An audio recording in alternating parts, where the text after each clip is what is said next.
why are we trying, as we explain, why are we trying to guide private investment on sustainable activity? Because, as you remember, we have this target, very ambitious target, to be carbon neutral by mid-century, okay? We have a sort of a mid-term objective that is 2030, and it's a fit for 55, so we have to downgrade of 55% our emission, okay?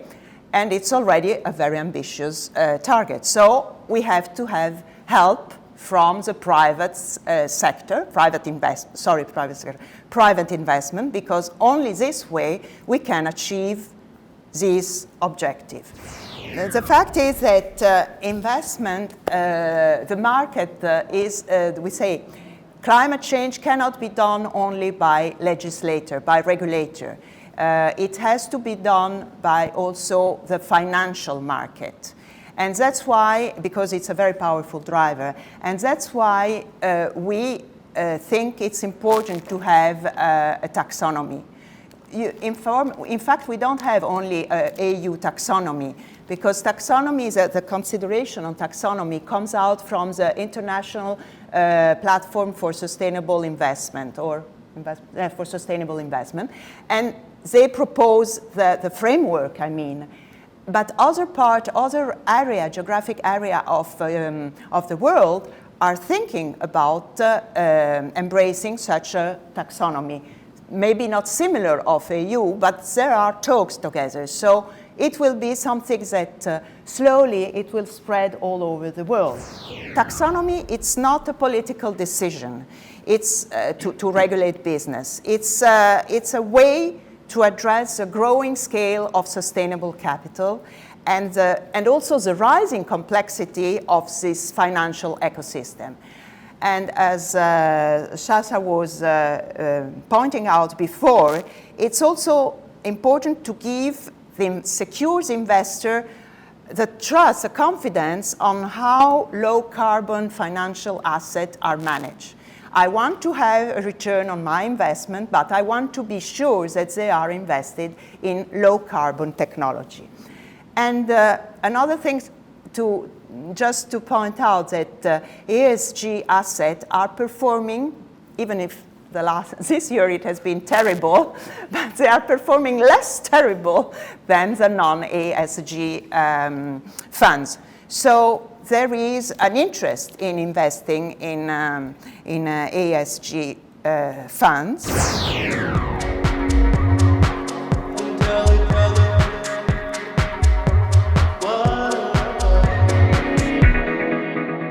We can decide which goods to acquire, and the firms can decide which investments are better, and the asset managers can decide which allocation, which portfolio is more perfect, and so everybody's happy, the world improved, and the environment benefits. This is in the ideal scenario, in fairy tales scenario. Actually, the real world is really different, really more complicated and more tricky. The difficulty is that all these benefits, in terms of environmental impact, things about emissions, but also noise and other, well, they are benefit because we like the air that is not polluted, we like silence, we like the landscape, but all these benefits are not market goods. They are not priced, except some very particular situation. So not being priced means that they doesn't flow directly into the economic and financial framework of my decision, firm's decision, asset manager's decision. In order to flow these benefits into this decision, we need public policy. And the public policy can actually, but I'm talking about Pigou 120 years ago, nothing new. And the public policies can help to force choices toward environmental benefits through taxation, for example, regulation, or, for example, the recent instrument, the new market instrument that are the emission right markets. The risk is actually present as to values and investment. Let me suggest a very simple representation. You can invest in SG because you add values and you are left wing. You can invest in SG because you have values and you are right wing, or you can try to be neutral and say, no, let people, I invest in SG because all the environmental, social, and governance risk in the future, discounted at a reasonable rate, are actually harming the present return of your investment. So I'm not left wing, I'm not right wing, I just trying to maximize the value for my shareholder.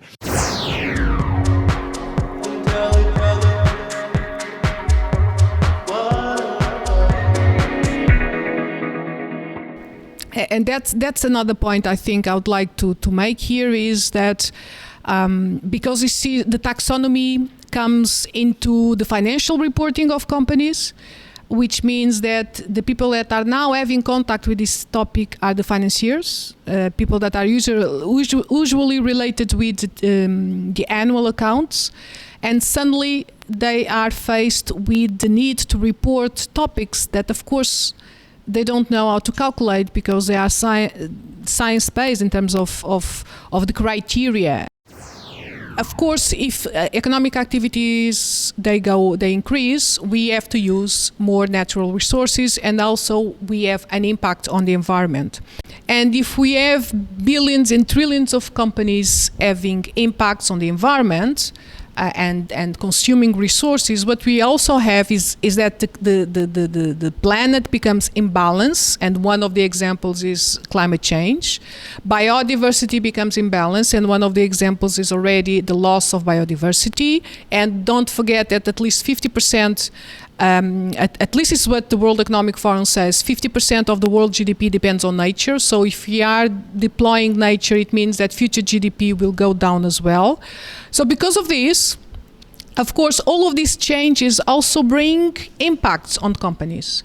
And this is when we add something new, which is the double materiality, which is a step forward on the externalities. So on the economic theory, the externalities would solve this problem. The market would find a way to balance, and therefore the goods would not be scarce, and the environmental impacts would not be greater because we would have a tax system, and because of that we would decrease our environmental impacts. Well, we've seen that's not the case because each country has different approaches to this, and the overall effect is that we have, for instance, climate change, and climate change has an impact, a financial impact on companies.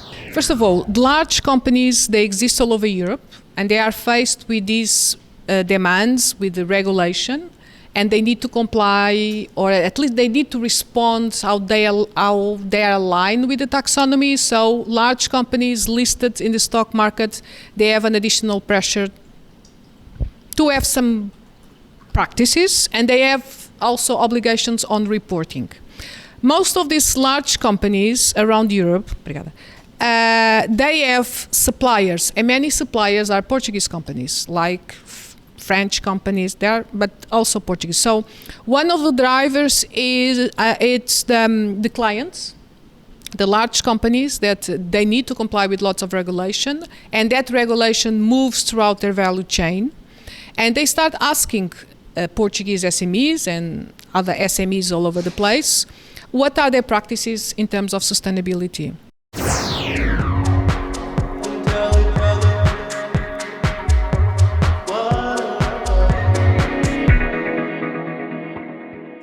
This is this is first things I would like to understand. How a taxonomy face this problem. Consider taxonomy documents are considering the material targets. Yes, because inside the documents of European Commission, we have a lot of activities inside the recycling activity or producing energy and materials from, for example, organic waste and so on. This is a good thing. What we don't understand is European Union has a hierarchy, very clear, but we transform a hierarchy in a dogma. This is very not understandable. Why? Because the hierarchy is very a normal approach. This is better than the other, this is better than the other, this is better than the other, but not this is forbidden. No, it's very difficult to approach. No? So this is the first suggestion we want to make to the political decision maker in Europe about the new taxonomy. I hope in addendum, because we don't understand now. During the energy crisis, it's very clear that the waste use of all the potential energy resources inside the waste must be very clear first step of every decision. Why not? You have energy inside a stock of materials you use every day.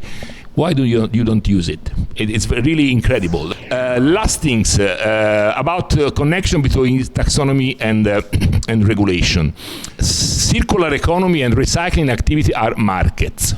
So this is very interesting for the taxonomy discussion, because we want to say to the market, to say, make investment on recyclables, make investment on plants to make recyclables, okay. And this is very interesting, and the taxonomy is once better oriented to some part, it's very, very interesting. But I think that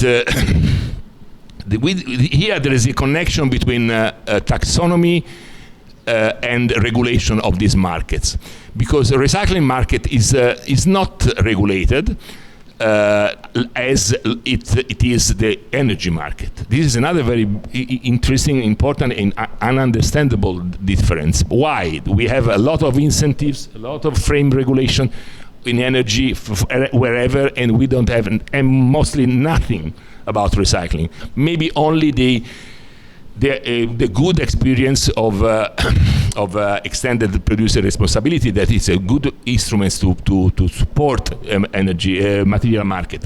But only this, and it's not so working so bad, so good. This is my opinion.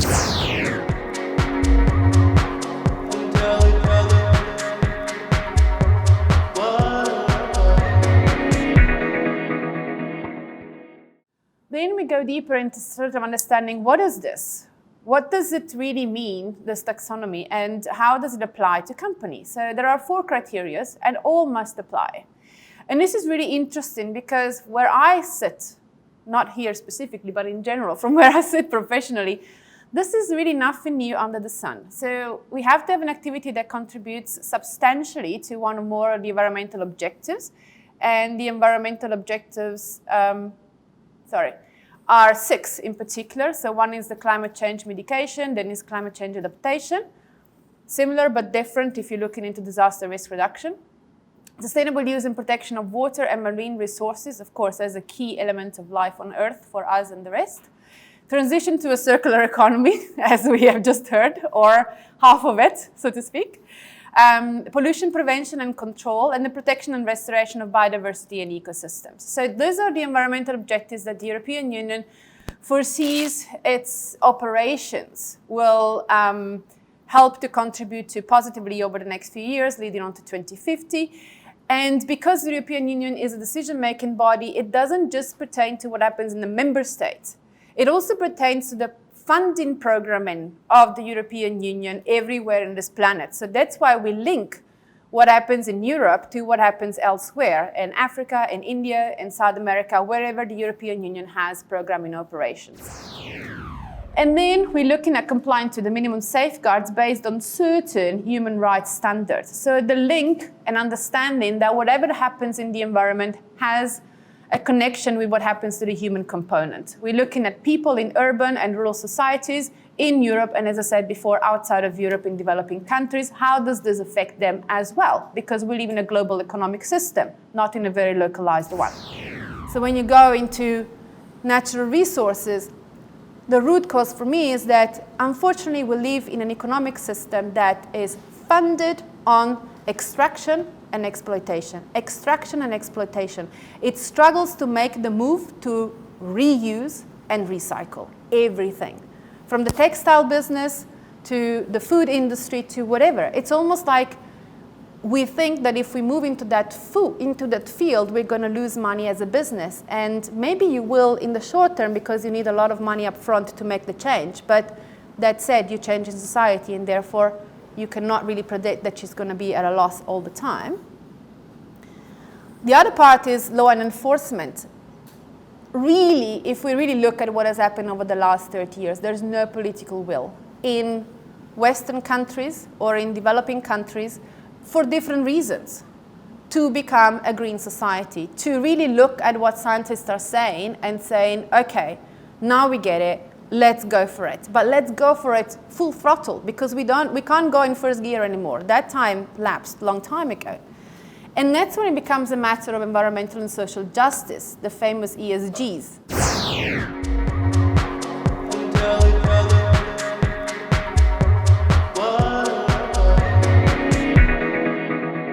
Can we implemented energy transition without natural gas, considering the evolving global situation?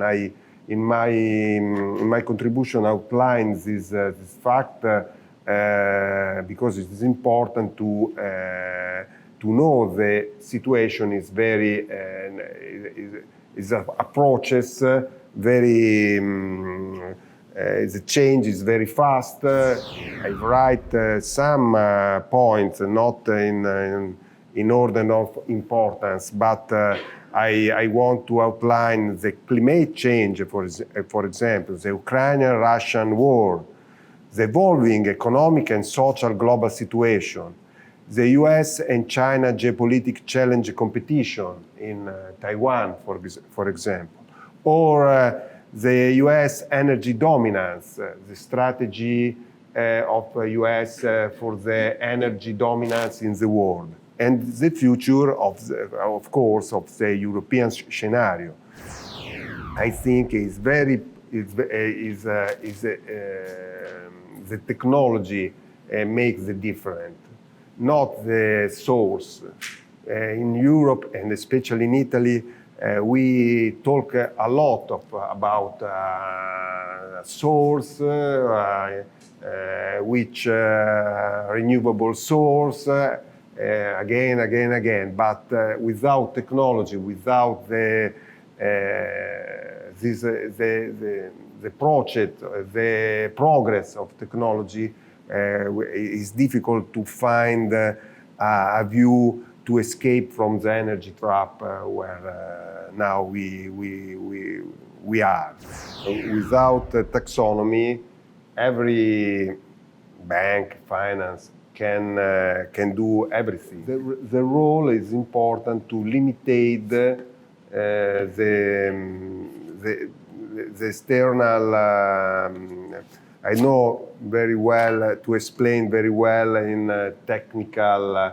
But when I decide a project and after I find the final financial sustainability, there is una regia di guida. So, ci vuole una regia di guida, come si dice? Una governance, and tutti devono essere d'accordo su questa governance. And share. Sorry.